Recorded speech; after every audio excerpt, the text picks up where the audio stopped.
Oh my god, guys, it's so hot in here. I'm starting my video complaining. I'm really sorry. Hi, hello. Welcome for my part 2 of my Q&A. First of all, thank you very much for all the ladies for their comment on my previous Q&A. That's very nice of you. Let's start the Q&A. So today it's all about traveling, my lifestyle, you know, all those kind of funny things. Funny, more interesting really than funny. So first question is, what is your favorite destination? So my favorite destination is Japan. I really love Japan. I've been there last year, March, for 2 weeks, and it was a fantastic experience because not only, like, you know, I've got Japanese friends, they're very nice. Yoko, hello. I read as well the book like Memo of a Geisha, and this book was so good that I was really into, you know, like the atmosphere and everything. And when finally you are in Japan, like, you're just like, oh my god, like you can see like all the landmarks, you know, in the book. So in Kyoto, I've seen, you know, like the beautiful shrine, like the red shrine with the long, you know, alleyway. So I was there. I saw geishas. It was during sakuras as well. It was beautiful. I remember we went in Nara as well, and in Nara is the suburb of Kyoto, and they've got like a park with like plenty of deers everywhere. Like, where are they coming from? Anyway, there is deers there, and stunning. And it started like snowing, and I was with my husband, and I was like, oh my god, that's so romantic. Oh. And yeah, well, Japan was fantastic. I really, you know, advise you to go for a vacation, 2 weeks, you know, even 1 week, it's perfect. And yeah, how do you manage to visit that many countries? So how do I manage to visit countries? Like, you know, how do I manage to travel? First of all, my husband and I, when we're not traveling, actually, we live a very simple lifestyle. So first of all, we don't have any like loan. We don't own a house. We don't own like a very expensive car.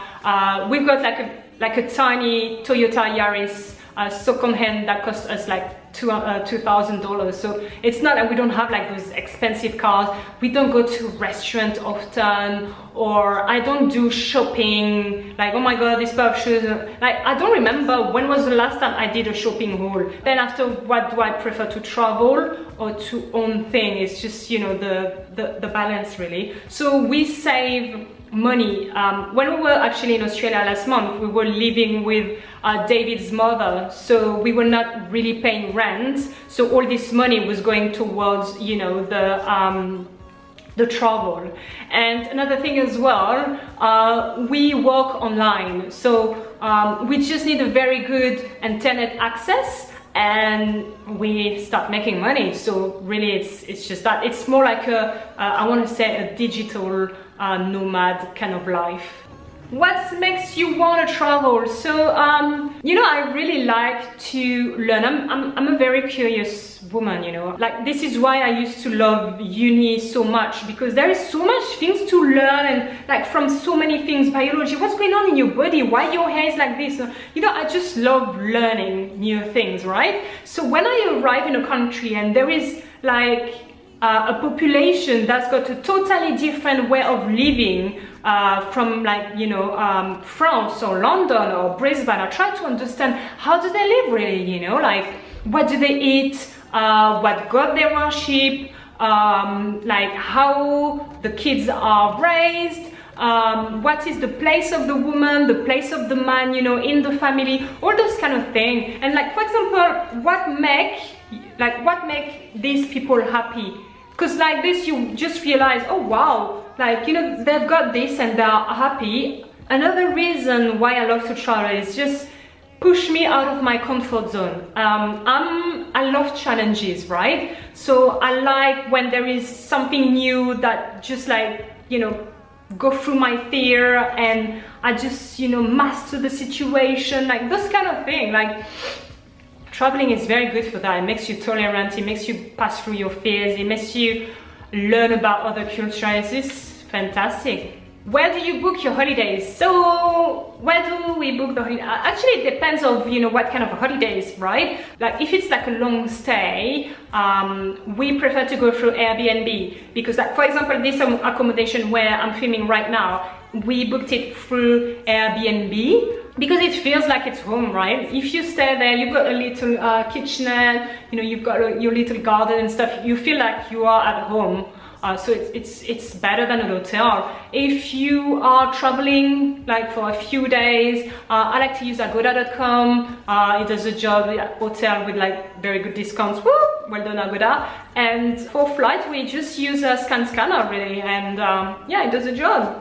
How do people perceive your hair? Perceive, I hope it's English, I'm translating. When it comes to my hair, I've noticed the only place where I just blend is either London or the Caribbean. London, because you can wear a plastic bag, you know, on your hair. Nobody's gonna look at you. Like, you just blend. Like, they're super tolerant. They don't care about, you know, anybody else's life. It's all about your life, where you're going. No. I can have a plastic bag in the tube, nobody's looking at me. So my hair is just like, it's not, you know, a big deal in London. The Caribbean, because it's Caribbean, the ladies got the same kind of hair as mine, so, you know, same thing, I blend. But wherever else, people are just curious, you know, they're just like, oh, your hair is like this. It's either they touch it, you know, it's more curiosity really, right?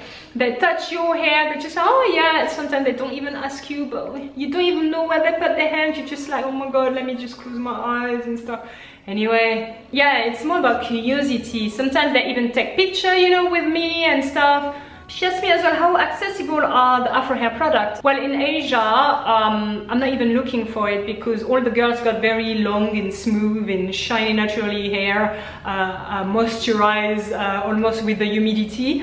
I don't think they've got any product for me. So anyway, this is why half actually of my luggage is filled with products. So I've got like, I don't know, maybe 5 or 6 you know, hair mask.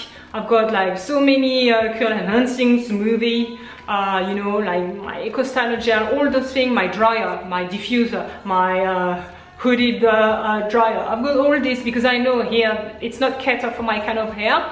Another thing that I do though, I try to find an alternative, right? If there is no Eco Styler, or if I run out of Eco Styler, I can either ask, you know, my mom or my mother-in-law to send me some, or I can find an alternative. Okay, it's not my super Eco Styler gel that just defines super nicely my hair, but this $1 gel that I found in the Eco Mart does the job while I'm traveling. So I think I went through all the questions.